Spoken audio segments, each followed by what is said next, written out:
رسول اللہ صلی اللہ علیہ وسلم نے انصار کے چند آدمیوں کو ابو رافع یہودی کو قتل کرنے کے لیے بھیجا۔ ان میں سے ایک صاحب عبداللہ بن عتیق رضی اللہ عنہ آگے چل کر اس کے قلعے کے اندر داخل ہو گئے۔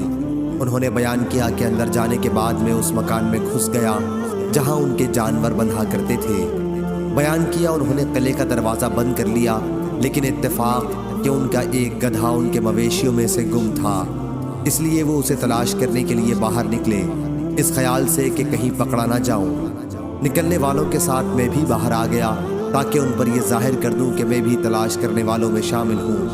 آخر گدھا انہیں مل گیا، وہ پھر اندر آ گئے، میں بھی ان کے ساتھ اندر آ گیا اور انہوں نے قلعے کا دروازہ بند کر لیا۔ رات کا وقت تھا، کنجیوں کا گچھا انہوں نے ایک ایسے طاق میں رکھا جسے میں نے دیکھ لیا تھا۔ جب وہ سب سو گئے تو میں نے چابیوں کا گچھا اٹھایا اور دروازہ کھول کر ابو رافع کے پاس پہنچا۔ میں نے اسے آواز دی، ابو رافع۔ اس نے جواب دیا اور میں فوراً اس کی آواز کی طرف بڑھا اور اس پر وار کر بیٹھا۔ وہ چیخنے لگا تو میں باہر چلا آیا۔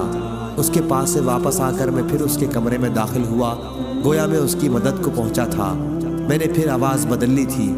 اس نے کہا کہ یہ کیا کر رہا ہے؟ تیری ماں برباد ہو۔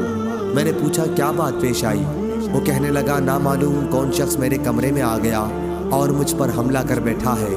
انہوں نے کہا کہ اب کی بار میں نے اپنی تلوار سے اس کے پیٹ پر رکھ کر اتنی زور سے دبائی کہ اس کی ہڈیوں میں اتر گئی۔ جب میں اس کے کمرے سے نکلا تو بہت دہشت میں تھا۔ پھر قلعے کی ایک سیڑھی پر میں آیا تاکہ اس سے نیچے اتر جاؤں، مگر میں اس پر سے گر گیا اور میرے پاؤں میں موچ آ گئی۔ پھر جب میں اپنے ساتھیوں کے پاس آیا تو میں نے ان سے کہا کہ میں تو اس وقت تک یہاں سے نہیں جاؤں گا جب تک اس کی موت کا اعلان خود نہ سن لوں۔ چنانچہ میں وہیں ٹھہر گیا اور میں نے رونے والی عورتوں سے ابو رافع حجاز کے سوداگر کی موت کا اعلان بلند آواز سے سنا۔ انہوں نے کہا کہ پھر میں وہاں سے اٹھا اور مجھے اس وقت کچھ بھی درد معلوم نہیں ہوا۔ پھر ہم نبی کریم صلی اللہ علیہ وسلم کی خدمت میں حاضر ہوئے اور آپ صلی اللہ علیہ وسلم کو اس کی بشارت دی۔